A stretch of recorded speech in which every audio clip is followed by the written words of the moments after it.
Hey, when will you understand that the mental health industry fucked you? They brainwashed you. The brain doesn't work that way, that you are like, oh, we're gonna change our perspective now by incessantly talk about my trauma. No, the more you talk about the trauma, the more you're trying to fix the trauma, the more the brain is like, oh, that's your favorite sport? Trying to fix trauma? Let me give you more trauma to fix. It's so easy. Like, this should be taught in school. Your brain is like an algorithm. It's literally an algorithm, like a TikTok, Instagram algorithm. It gives you whatever you put your watch time to, whatever you engage with. When you spend time inside of your head ruminating about your ex, or the fear that you're going crazy, or intrusive thoughts, the brain's like, bet. You love that? You love engaging with that? Let me give you more of those patterns. Let me give you more of those emotions. Let me give you more of those thoughts. It's easy to understand. When you avoid social settings because of your social anxiety, you show your brain that those social settings are dangerous, and your brain will give you more anxiety to avoid those social settings. The language of the brain is behavior. Whatever you spent your time and energy on, the brain will give you more of. You already created an algorithm. You have an automatic algorithm right now going. When you wake up in the morning and anxiety automatically comes up, that's an algorithm from the past.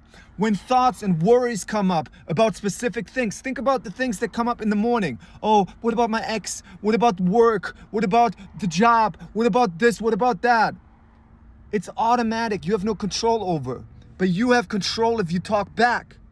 And if you talk back, you're refeeding it. You tell the brain, this is useful. Give it to me back again tomorrow. And when you talk back and ruminate right away in the morning, your brain's like, bet, you want to do this all day? Let me give you more momentum. You create a momentum. You have to understand life is about momentum. Don't fuck with me. Life is about momentum. So when you wake up, stop talking back. Automatic thoughts will come. You cannot control that. You have to be okay with that. You have to be okay with that. But then you shift your focus on what do you want to spend your time and energy on? The valued actions that you want to grow. Gym, business, relationships, healthy eating, whatever it is you want to grow. Creating videos on social media. And whenever you do those actions, you spend time outside of your head on those actions mindfully. Why do I say that? Because that's how you change the algorithm of the brain. Because by taking your attention away from the rumination about the old algorithm, you don't feed that algorithm anymore. And instead, you shift your focus on the valued actions. But if you still spend time inside of your head on the patterns, about the stories, while doing the actions, you're still feeding the patterns. That's why you need to spend time outside of your head on the valued actions. It's not fucking rocket science. This is a moment-to-moment practice. Your brain's algorithm has to change over time. It's exactly like a TikTok algorithm. If you've been watching penguin videos the entire time, your whole For You page is about penguin videos. Penguins dancing, penguins in the strip club, penguins in the army, penguin celebrities, all penguins. Now if you say, I don't want these penguins anymore, but you keep watching the penguins, you're like, why are these penguins still on my screen? Why are these thoughts still on my screen? Why are these emotions still on my screen? Why?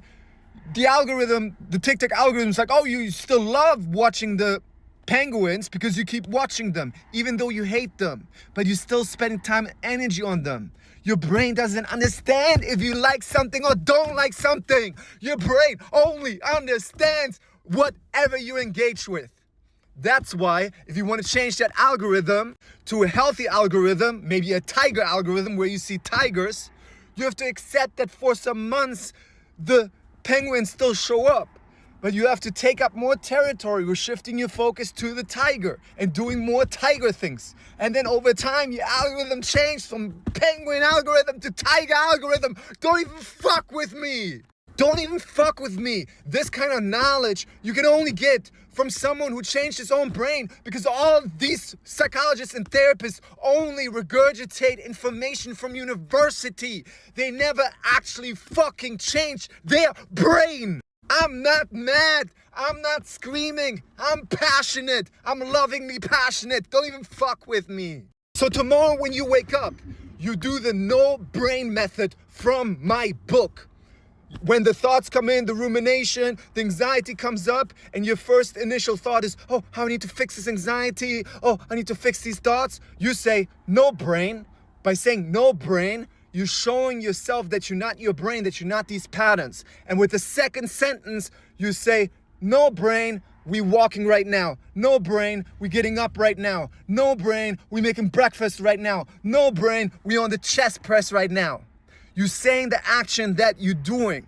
By doing that, first off, you're showing yourself that you're not the brain. And second, you're shifting your focus, which is the most important thing for your brain to understand, that you're changing the algorithm on the action. This way you change your algorithm, but your algorithm only changes if you stop being fucking reactive to the old algorithm. Because the more you're reactive and trying to fix the old algorithm, the more you show your brain that you're engaging with it. So you need to be proactively setting valued actions in your week. And when those come up, no matter what emotions and thoughts you have, you go do them, because that's how you show your brain that you are the boss, that you trust yourself to move forward in life no matter what patterns come up. And that creates emotional fitness. The more emotional fitness you create, the bigger space you become for those emotions, which means same thing with weight training. You get stronger with weights. All the weights get easier for you to lift. The same way when you get stronger with emotions, the emotions will not affect your life anymore like that, because you are stronger with them. They're easier to lift with you, and you will not be sidetracked by them. Think of it. You trying to do your goals, what keeps you? The emotions and thoughts that you identified with. That's why cognitive diffusion is so important. The differentiation between you and your brain. Love you. Go deeper if you resonate with what I said. Get my emotional fitness book. You will find your values. You will understand cognitive diffusion. You will understand how to meditate to undo the patterns, because there's different ways how to meditate. You will understand what your compulsions are. Compulsions are things you do around these patterns. And by doing these compulsions, you are feeding them. I love you. Peace.